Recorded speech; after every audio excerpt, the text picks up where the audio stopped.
Yo, yo, yo. What is up, my Inimba family? Welcome back to the channel, it's your boy, and if this is your first time here, where have you been? Go hit that subscribe button right now, because every single weekday I bring you the tea, hot and steaming, straight from Mzansi Magic's #1 telenovela, Inimba. Okay, before we get into it, if you watched last night's episode already, drop a comment right now and tell me where your head's at, because today's episode, guys. Today, I need you to buckle up, get comfortable, grab your tea or your wine, whatever you're sipping on, because we are talking about episode 126, and the title alone had me shook, Grandma Knows Best. Now if you've been following the story, you know exactly whose name that title is pointing at. Thumeka. This woman has been simmering for weeks now, ever since the custody drama around her grandchild kicked off, and today, my friends, she does not simmer anymore.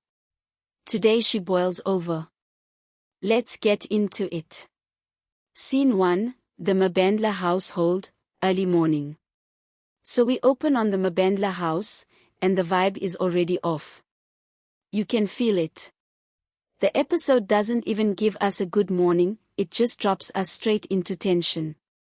Thumeka is sitting at the kitchen table, and she's got the stack of papers in front of her. Legal papers, my people. She has clearly been up all night going through them. Her sister walks in, sees her sitting there like a woman possessed, and asks her what's going on. And Thumeka, with this dead calm voice that honestly scared me more than if she'd been shouting, says something like, I have given them enough chances to do the right thing. Now I'm doing it myself. Can we just talk about how good this actress is? Because the restraint in that scene. She's not crying, she's not yelling, she's just resolved. And when a soft-spoken character suddenly goes cold like that, that's when you know things are about to escalate. I actually paused the episode here for a second because I got chills, not gonna lie. Her sister tries to talk her down, saying something along the lines of this is going to blow everything up, and Thumeka just looks at her and says she's tired of being the reasonable one while everyone else gets to be selfish. Whoa. Set the tone right there, episode. Set the tone. Scene 2. The Ngukana house. Cut to the Ngukanas, and this household is dealing with their own storm, because remember, Azanda is back home after being away, and that homecoming has not been the joyful reunion everybody hoped for. There's been this undercurrent of why did you really come back that nobody said out loud yet. In this scene, we get Azanda and Sydney having a proper brother-to-brother conversation for once, no interruptions, no family drama crashing the party. Sydney's still clearly reeling from the betrayal storyline, you guys know the one I mean. I'm not going to spoil the backstory for anyone who's new here, go watch the earlier episodes, and Azanda tries to get him to open up. At first Sydney brushes him off, does that classic I'm fine thing that we all know means the complete opposite of fine. But Azanda doesn't let it go. He says something like, I didn't come home to watch you fall apart quietly.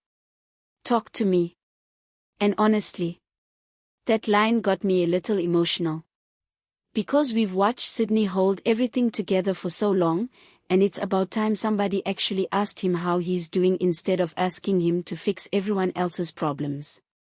Sydney finally cracks a little. He admits that he doesn't know who to trust anymore, not even in his own house. And Azanda's face when he hears that.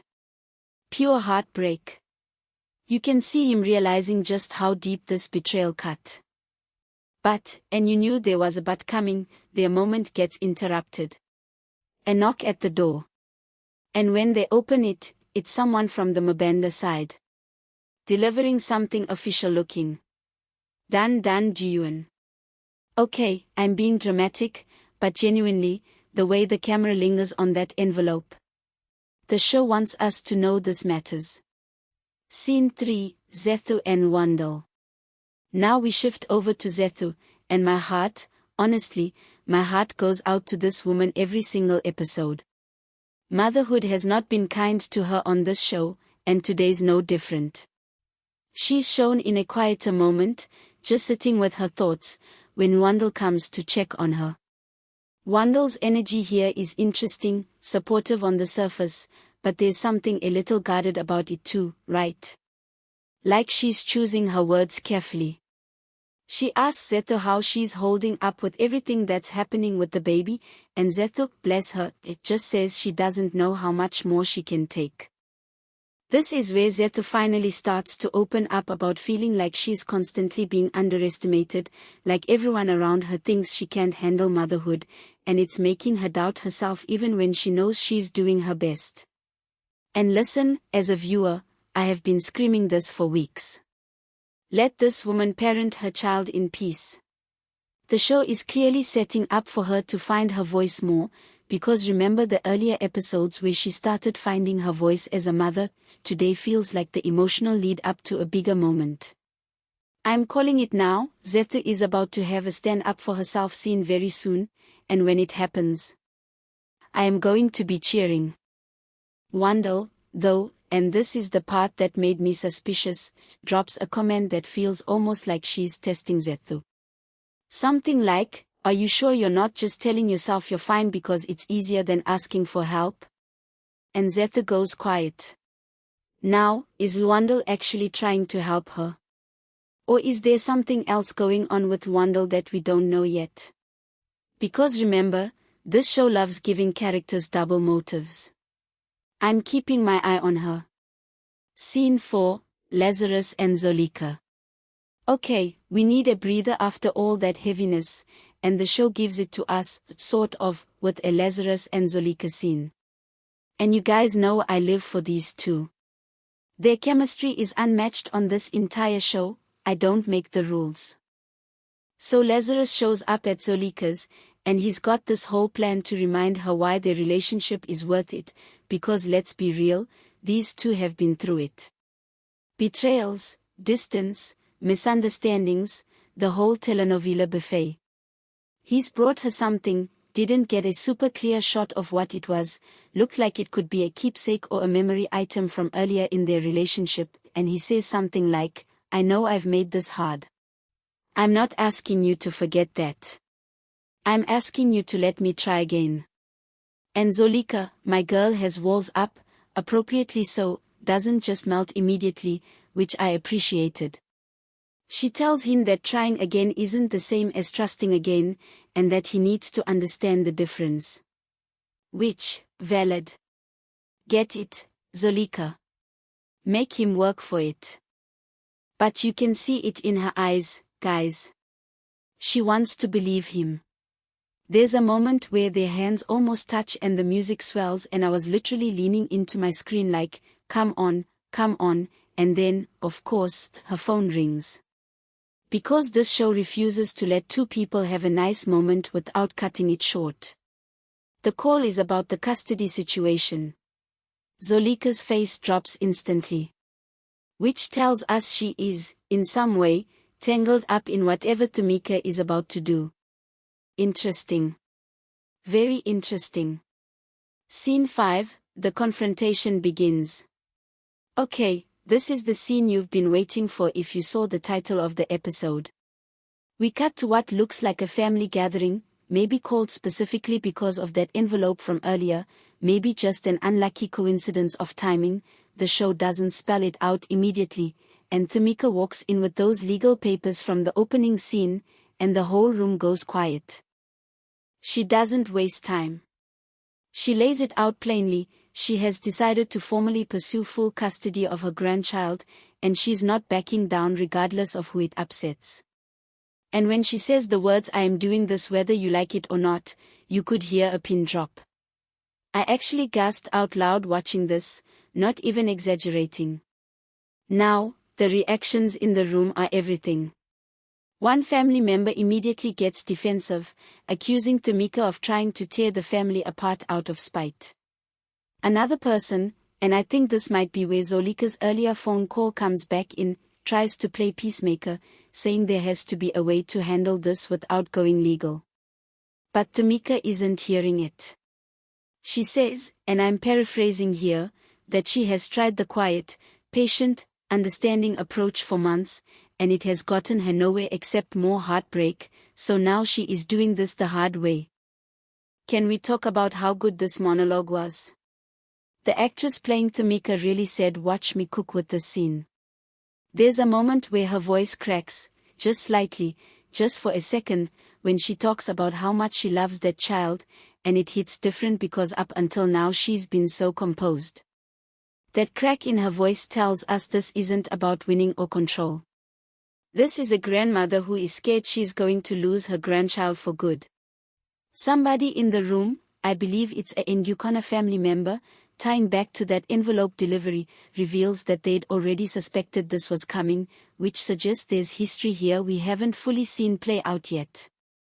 This is clearly connecting back to storylines from earlier in the season, so if you're new to the show, definitely go binge the earlier episodes because this custody battle has been brewing for a while.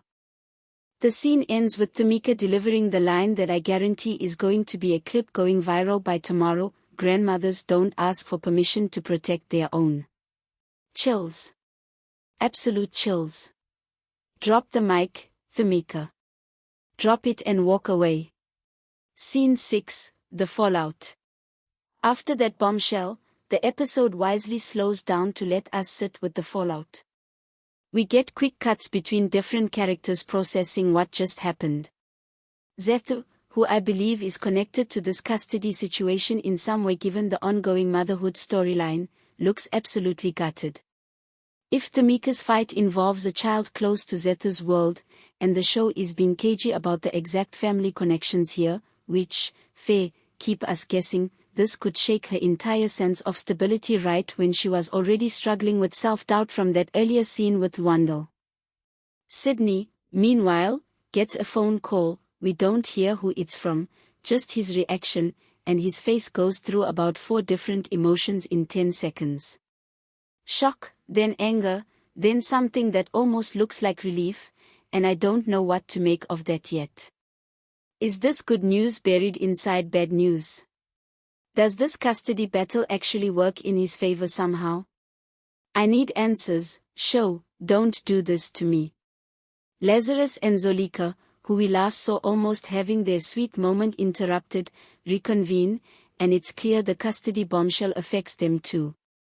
Zolika tells Lazarus that this changes things, that she can focus on them right now with this hanging over the family. And Lazarus, to his credit, doesn't push. He just says he'll be there whenever she's ready. Which, honestly, character growth.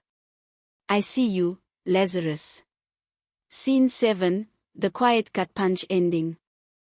Now here's where the episode really got me. We end on Thumeka, alone, back at home, sitting in the same spot from the cold open. The bravado from the confrontation scene is gone. She's just tired. And scared. She picks up a photo, looked like a photo of the grandchild. We got a quick glimpse, and just stares at it. And then, right as the credits are about to roll, her phone buzzes. She looks at it. Her whole face changes. We don't see what the message says. We don't see who it's from. The camera just holds on her expression, somewhere between dread and determination, and then BAM, black screen, credits roll. I actually yelled at my TV. Like genuinely yelled. Because that is exactly the kind of cliffhanger this show does best. No explosions, no huge dramatic reveal, just one phone buzz and a face that tells you everything is about to get so much messier. Host commentary predictions segment. Okay, so let's talk predictions, because I have thoughts. First, that mystery message to Thumeka. My gut says it's either the other side of the family lawyering up in response, or it's someone offering her information she wasn't expecting, maybe even something that complicates her own case. This show loves a be careful what you wish for twist, so I wouldn't be shocked if Thumeka's bold move today comes back to bite her a little before it pays off. Second, Sydney's weird 4 emotions in 10 seconds phone call. I think that's connected to the custody battle in a way that actually benefits him, maybe even gives him leverage in his own family drama. Calling it now, write it down. Third, Lwandle. I don't trust her gentle concern for Zethu. Something about the way she phrased that question felt less like support and more like she was digging for something. I think we're building toward a reveal that Lwandle has her own angle in all of this. And fourth, just because I have to say it, Lazarus and Zolika almost had their moment twice this episode and got interrupted twice. The show is clearly making us wait for it, and when they finally do get their moment uninterrupted, it is going to be epic. I need it. I'm manifesting it. OUTRO. Okay, my people, that's the recap. What a roller coaster, honestly. Thumeka really said Grandma's not playing around anymore and I am here for it. Let me know in the comments, what do you think that mystery text message says? Are you Team Thumeka going full legal warfare, or do you think she should have tried talking it out one more time?